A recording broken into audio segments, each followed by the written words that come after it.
You are listening to Insurance Untangled podcast, where we explore the various challenges faced by dental practices due to their reliance on insurance. In this podcast, we dive deep into the issues surrounding dental insurance dependence and offer practical solutions and strategies for reducing your reliance on insurance. Join us as we interview industry experts, share success stories, and provide valuable insights to help you take control of your practice's financial future.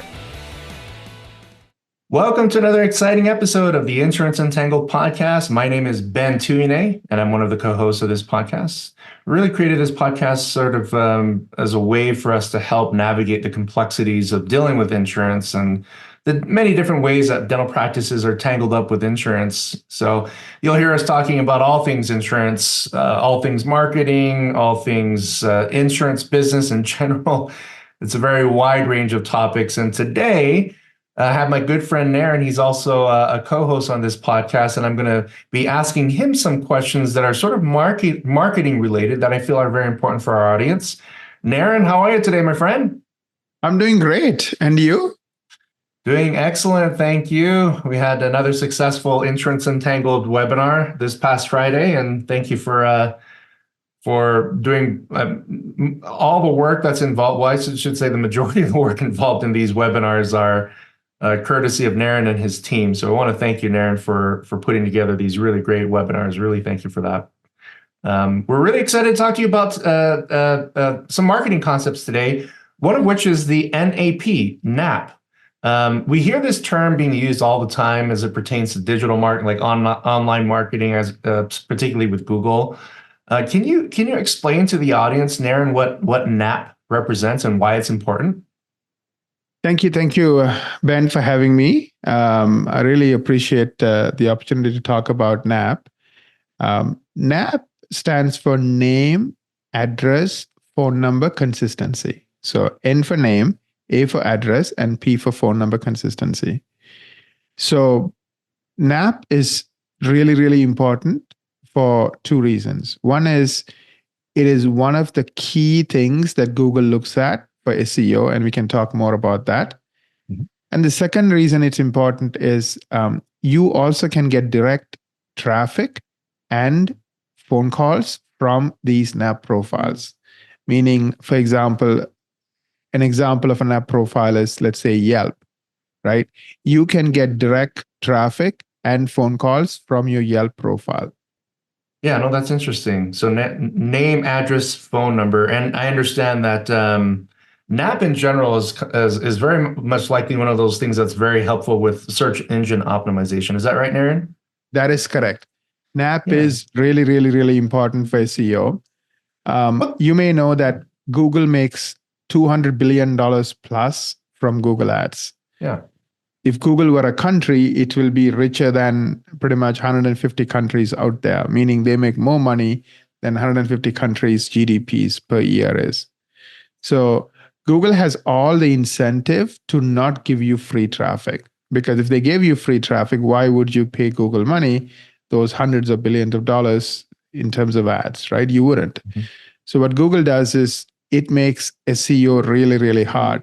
Less than 5% of practices get 95% of the free traffic. So the 95% have no choice but to pay for ads. Mm-hmm. Right? Brilliant business model, right? You get everybody wanting it, but only 5% can get it. So the 95% have to pay and get in. Right. So the way they do that is they look at 200 factors, and those factors can be grouped into 6 categories. And one of those categories that is probably, I would argue, the most important, or definitely in the top 2 or 3, is NAP, name, address, phone number, consistency. Mm-hmm. So Google looks at profiles across the internet, hundreds of them, hundreds of profiles where your business name, address, and phone number are listed. And even if there's a slight issue, so for example, let's say your name is Life Smiles Dental Care, you might have written Life Smiles as 2 words, right? Then space, dental, space, care. If that's how you wrote your name, as 4 different words, then that name has to be consistent across all those hundreds of profiles. Mm-hmm. Now, same thing with address. You might have suite in your address. Some people might type in SUITE. Some people might say number sign. Some people might say, STE. Some people, might say, unit. So the key is again consistency. So your entire address, the line where your address is written has to be consistent. So 125 North Street, Suite 200, Chicago, Illinois 60616. So North could be spelled out, could be N dot. Same thing with Suite. So it has to be consistent. So you have to start, taking control of these profiles, because if you don't control them, you can't update them. And taking control is a whole beast. There's a lot of nuances to it. And then you have to make sure it's all updated so they all have consistent information. Yeah. This is not like something you can do in one day. So in other words, you can't say, I want all the profiles to have consistent information. That's not how it works. These profiles are controlled and managed by different companies. So they all have their own ways of doing things. So you have to have patience and the wherewithal on how to deal with them, like how to take ownership of the profile, how to update it, how to go back and make corrections when there are problems. So you need, we have an army, we have a team just dedicated for NAP. So on a weekly basis, that's all they do. Every single client, they figure out, where are we with NAP? What's the next profile that we should work on? And then they work on it. And so just keep at it. Keep working on your name, address, phone number across these profiles. Again, there's no perfect score. Definitely 3 consistent profiles are better than 2.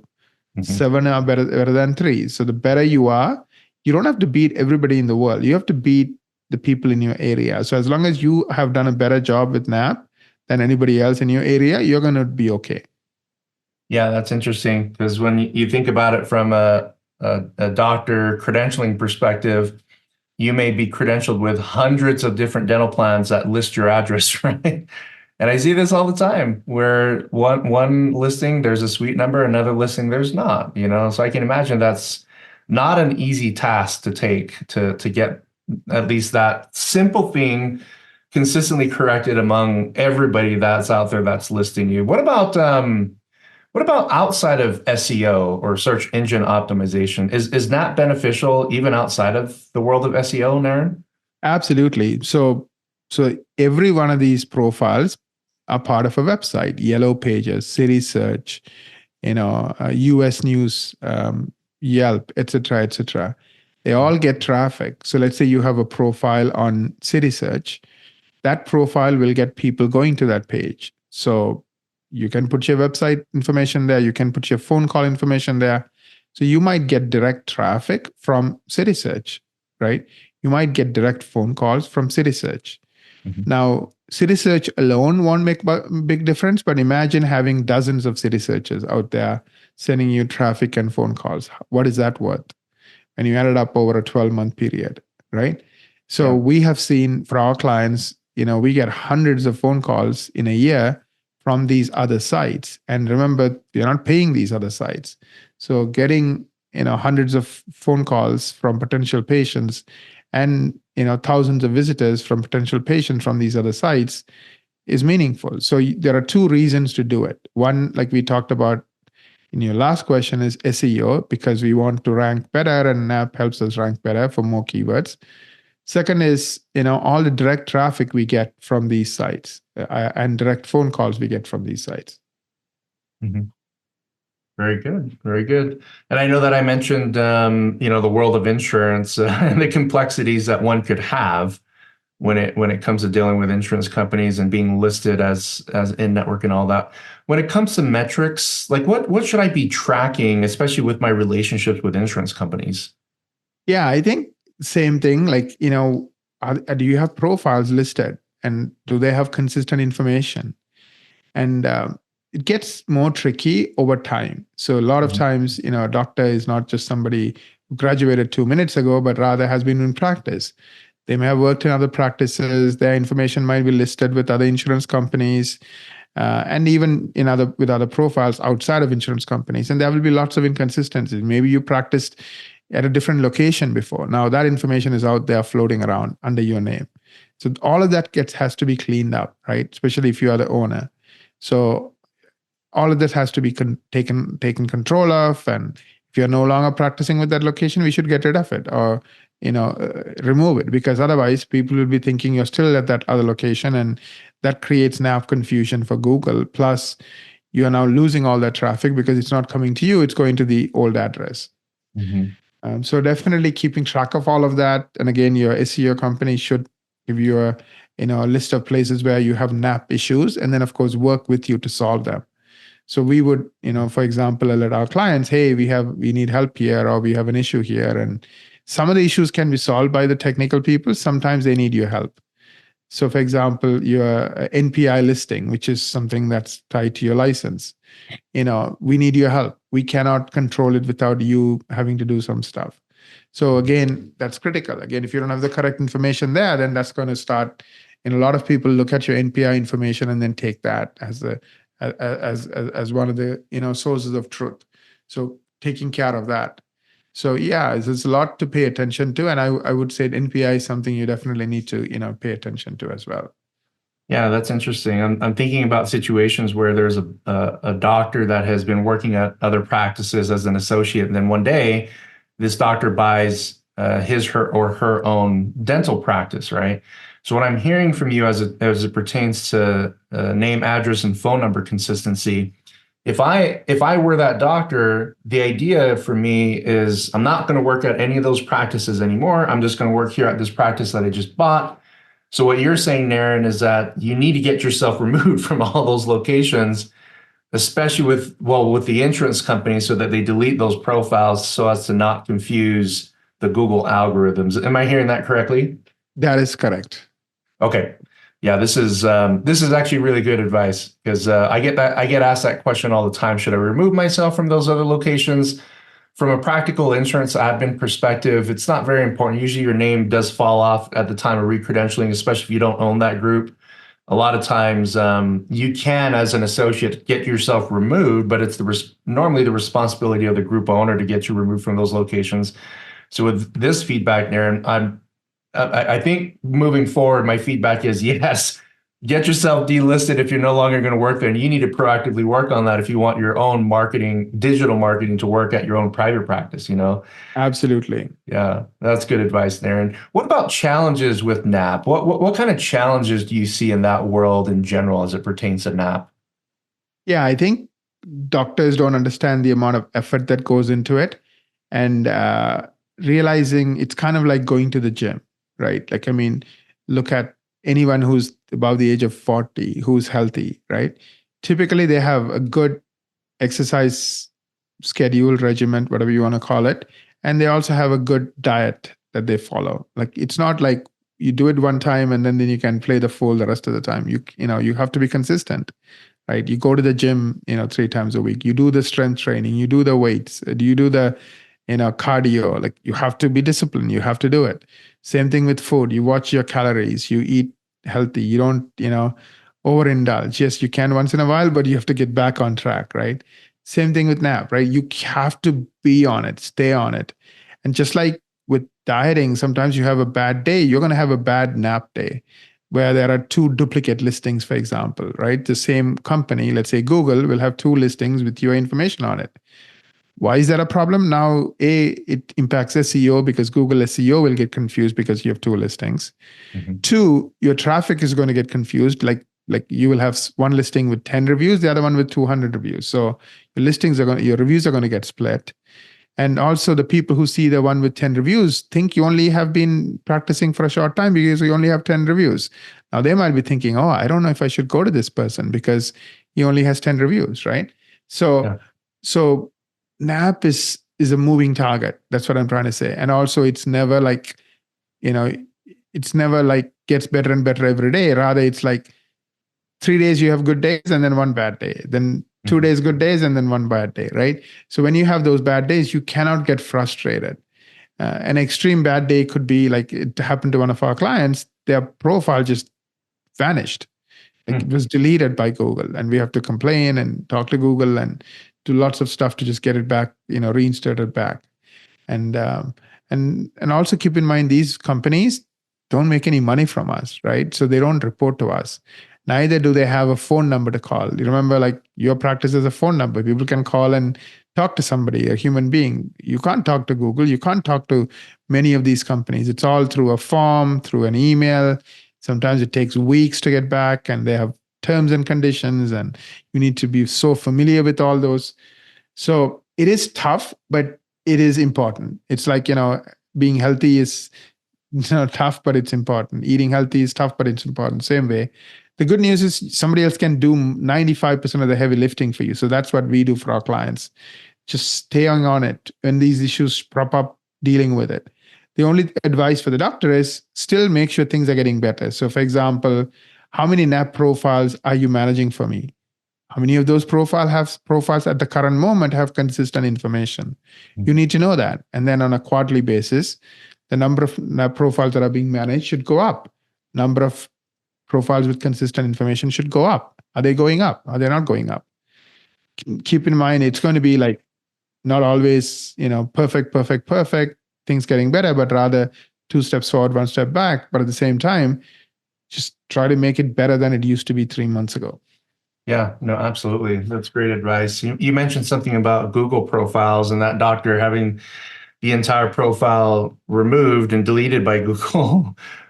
So that kind of brings up the question: what do we need to know about your business profile as it pertains to Google? Yeah, it's called the Google My Business Profile. Some people call it GMB for short. Mm-hmm. Now, we have clients who get 100 new patient calls for free from Google every month, and a lot of those patient calls come from Google My Business Profile. Google has 2 big products, as many of you know. One is the Google Search product. You can use it on a desktop computer or a smartphone. They also have a Google Maps product. So Google Maps is tied to the Google My Business Profile. So anytime you search on the Google Maps product, whether it's on a desktop or a phone, you get that profile with your reviews. So you need to really, really focus on it, because 30 to 40% of the traffic and phone calls will come from this if you do it right. Mm-hmm. Now, what I mean is, when you have duplicate listings, when there is a error or issue with your profiles, even responding to reviews, like we respond to reviews on behalf of clients, including positive reviews and negative reviews. So somebody should be checking that and responding to reviews. You need to make sure that they're optimized properly, so they start ranking for keywords. So, for example, yes, when they type in your business name, you should show up. But what if they just type in dentist near me? Should you not show up? You should. So how do you do that? So having a strong SEO combined with Google My Business allows you to start ranking all those keywords also on the map. So in addition to getting traffic from the regular SEO product, you also get traffic from the Google Maps product. Mm-hmm. Yeah, it's really important. I think SEO and the regular SEO product is like 60% of the battle. This is 30 to 40%. So don't ignore it. So your SEO company should be able to do both. We do both. And of course, also they have to do NAP, because NAP is part of SEO and will help you separately. So these are all connected, but they're all important. Yeah, it's just interesting to me that such a simple concept, name, address, and phone number, such a simple concept, and how that one thing could be so complicated for a single business owner trying to dominate their listing on Google, which kind of leads me to maybe a final question here, Naren. How do most practices fare with NAP? Yeah, so one of the things we offer as a courtesy to all of our clients is what we call a marketing strategy meeting. And by the way, I'll give you the link if you are interested in having that marketing strategy meeting. It's insuranceuntangled.com/MSM. And the beauty of this marketing strategy meeting is we do research prior to the meeting, several hours of research, and then we'll share with you, how well you do. How are you doing with all the things that Google cares about, including NAP. And we also will give you a plan. So regardless of where you are, what you need to do to get into that top 5%, so you do rank for 100 or more keywords and therefore getting most of the free traffic, or you become one of the 5% of the people who get all the free traffic. So we'll give you a plan as well as a report card. Now, you asked me a question, how do most practices fare? So when we do these marketing strategy meetings, 85% of the practices are not doing well with NAP. I think if I were to be honest, it might be even 90% of the practices are not doing well with NAP. What I mean by not doing well, they're getting pretty much an F. What is an F? Just between Google and Facebook, their information is not consistent. Just between Google and their website, their information is not consistent. Just leave alone, trying to get NAPs figured out for, dozens of profiles with consistent information. They don't even have 2 profiles with consistent information. That's what I mean by F. And it's because it's a lot of hard work and doctors don't have the time. So usually like nobody's owning it. It's like, if nobody's owning it, nothing happens, right? It's kind of like it's everybody's responsibility, but nobody's responsibility because nobody owns it. Same situation. So you need to make sure that NAP is, something that you pay attention to and you work on. Yeah, no, that's excellent advice. So check that out, folks. InsuranceUntangled.com/MSM. I really didn't understand the importance of NAP until today, as it pertains to what we deal with and a lot of doctors sort of moving around from practice to practice to practice and finally finding their home, in terms of where they're going to be at forever. And yet they're listed with all these other PPO plans at multiple different locations. I never really understood the significance, or at least the harm, in being listed at places that you're not at as it pertains to marketing. So I learned something extremely important and very, very, well, new to me, but very important for the industry and for business owners. So thank you for that, Naren. Really appreciate your time today, Naren. It's always great picking your brain on these things and learning, in this case, something amazingly new. So thank you for your time. And for our listeners, check out the link in the show notes for insuranceuntangled.com to obtain that marketing strategy meeting. And I also want to thank our listeners for joining us today for another amazing episode of the Insurance Untangled podcast. If you enjoyed today's episode, don't forget to share it with your friends and family on social media. And of course, we do appreciate any reviews that you would leave for us on any of the podcast platforms that you find this episode. Don't forget to visit insuranceuntangled.com. We do have quarterly webinars that come up every single quarter, including our upcoming one, September 2024. We'll make an announcement on our website once we have all that organized. Until we meet next time, thank you for joining us today for another amazing episode of the Insurance Untangled podcast. Take care, everybody.